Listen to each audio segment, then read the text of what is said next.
o trabalho da promotoria de justiça. O doutor Gustavo Fantini é um homem, como promotor de justiça, que quando o cidadão está certo, certo está. Devendo, a justiça vai pagar. E o Sérgio não deve nada.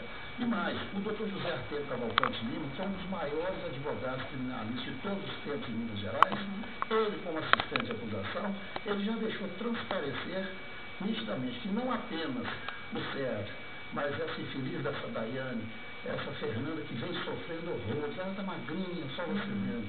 A gente fica penalizado, é uma mãe de família que precisa ver ali a sua liberdade chegar o mais rápido. E outros, e também, eu acredito mesmo, o doutor José Arteiro Cavalcante Lima, como assistente de acusação, ele jamais militaria no sentido de que o Sérgio fosse pronunciado. Então eu acredito muito em todos esses e acredito, acima de tudo, no nosso Pai Celestial. Tá certo, então.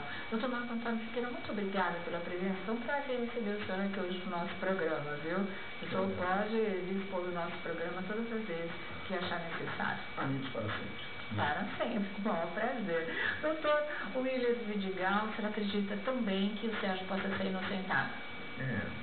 Com certeza.